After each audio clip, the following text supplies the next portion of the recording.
All right, I kind of hate to inflict this on you, my friends, but I am not suffering through this kind of image on my own. So let's move over a little here and let's... What in the fresh-laced bowels of Satan, bottom scraping of Dante's Inferno hellscape is this? Well, as you can see, this is a picture of a woman in her 30s combing the hair of a young woman.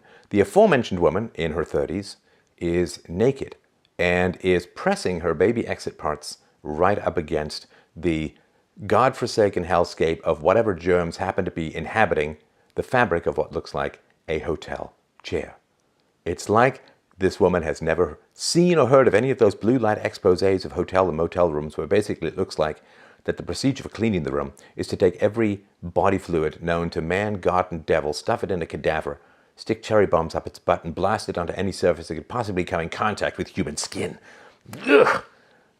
All right, so let's put that aside and let the hopefully 1984 style memory hole dissolve that image in our brain. So who was that woman in the woman? Who's that woman in the photo? The woman is California Democrat. Boy, you put those two things together, you know that you're just going someplace unholy. California Democratic Representative Katie Hill. Now, this is from RedState. This is all allegedly, but as you can see, the photos don't seem to lie. There are text messages and all of this. The article, I'll link below, California Representative Katie Hill allegedly involved female staffer in 2-year... Oh, wait, are you ready? This is the word least likely to show up in Reader's Digest. Welcome to New Words section. Involved female staffer in a 2-year throuple relationship. Now, what is a throuple? Does it sound like something you would take for strep throat? Yes. Also, it is not a threesome for sexual purposes, although I'm sure threesomes for sexual purposes are involved. It is a 3-way polyamorous relationship that is supposed to last, right? So, from the article, photographs and text messages obtained by RedState show that Representative Hill was involved in a long-term sexual relationship with a female campaign staffer. The woman, whose name is not being released, was hired by Hill in late 2017 and quickly became involved in a throuple relationship with Hill and her estranged husband. Ooh. Boy, you know, there's some words that just bring up particular images. You know, there's an old joke which says, if you want to see the definition of such and such, look at the dictionary. There's a picture of you or something. You want definition of hypocrite, right? So I want you to tell me if this sounds like a Chad name or a cuck name. Kenny Heslep. Kenny Heslep. I like to watch from the corner. Kenny Heslep. So Kenny Heslep was the husband. I guess maybe he enjoyed watching his wife with this other woman. Oh, God knows what. Anyway, well, probably God would even hesitate as far as that goes, right? So Heslep and the staff, according to text messages, believed the polyamorous arrangement to be a long-term committed relationship. The trio took multiple vacations together, including to Alaska, where this photograph was taken. I don't know, maybe that was in commemoration of how the relationship started. Hey, should we have a throuple relationship with that staffer? I don't know, Alaska. All right, dad joke complete. RedState was also provided with intimate photographs of the women, which we have chosen not to publish. According to a source close to the staffer, the throuple agreed to continue their committed relationship when Hill moved to Washington, D.C. on January 2019, but that Heslep and the staffer quickly noticed a difference in Hill's demeanor. By late May, Hill broke off a relationship with both Heslep and the staffer, claiming she wanted to focus on this important work, and that it wasn't fair to be involved in a relationship.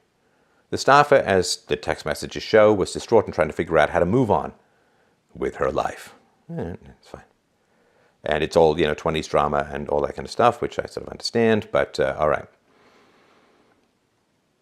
So, according to the text messages reviewed after Hill left the throuple, Heslep was told by numerous sources that Hill had been involved in a sexual relationship for a year with her then finance director, now legislative director, Graham Kelly. In a post on his now deleted Facebook account, Heslep posted a screenshot of a text message between himself and a friend of the couple in which the friend admits that he now knows about the Hill-Kelly affair, right? So apparently Heslep was really, really upset when his wife was being involved in a relationship or an affair outside the marriage, which wasn't something that he was part of or privy to or whatever, right? My God. What can you even say? So after Heslep found out about the alleged affair between Hill and Kelly, he filed for divorce. So He's on the market soon, ladies and gentlemen, and I guess everything else. So basically, the young woman that the older woman sitting on the chair was grooming was a staffer first paid in November 2017. Her payment was classified as salary, which makes her an employee.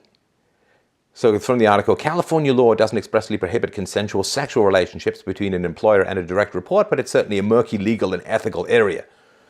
Some legal pundits contend that an employee can't truly consent to a sexual relationship with the person who signs their paycheck.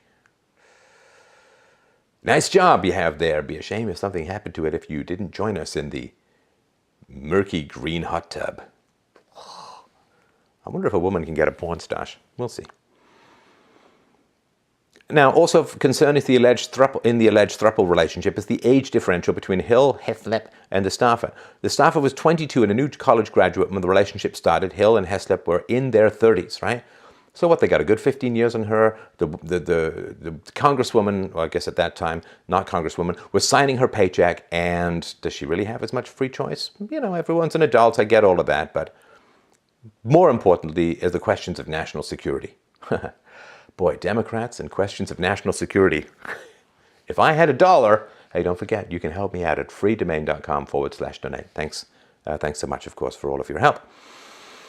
So this Congresswoman, Hill, serves on 2 influential committees, Oversight and Reform and Armed Service. She has access to extremely sensitive national security information. If people who don't have our nation's best interests at heart had access to the photographs, text messages, and other information provided to RedState, Representative Hill would be an easy blackmail target. Well, no freaking kidding. And this bothered me in a very deep way, and I'll sort of tell you why. Marriage. Like, what is marriage for? People think that marriage is about the adults, and it's not. It's not what marriage is about. Marriage serves as a personal and social and community commitment to create a stable environment in which to raise children, right? In order to keep children safe, you need pair-bonded mother and father, ideally with genetic relationships to the kids. Not perfect, not absolutely necessary, but ideally, right? That's how you keep children safe, right? So children who have a non-related adult male living with them are 30 times more likely to be abused. Right? Genetic relationships, or at least being with the child, if it's adopted from sort of early age onwards, is the best protection for the children. So how do you protect children? You get couples to commit to lifelong commitments to each other before they get married. That's how children are protected. That's how culture is transmitted. That's how values are transmitted.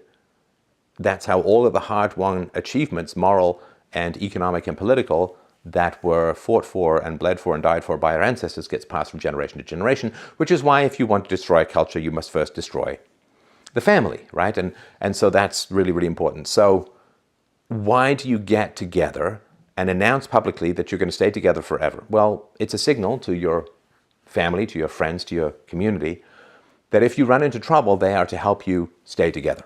Right? You break up with some woman you've been dating for a couple of months, or some man. Your friends are like, oh, that's a drag, but, move on, kind of thing, right?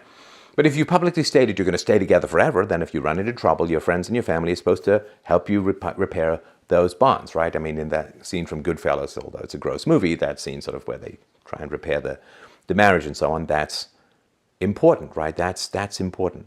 And so that's what marriage is for. Marriage is for creating a stable base for the raising of children, the transmission of culture, and the protection of children. That's what marriage is for.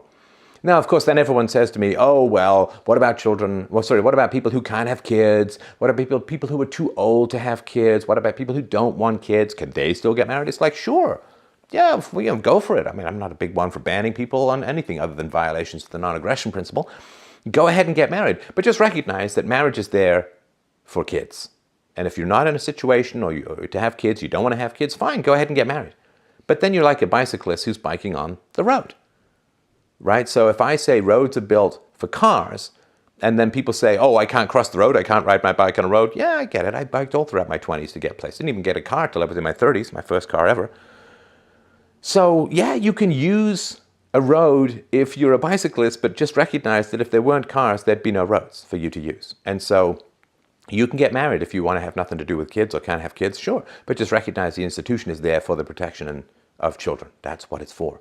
And so people who take this sacred institution designed for the protection of children and the maintenance of culture, and then just use it to serve their own base of the brain, are-selected, endorphin-pursuing, mammals-humping every whole kind of base lust.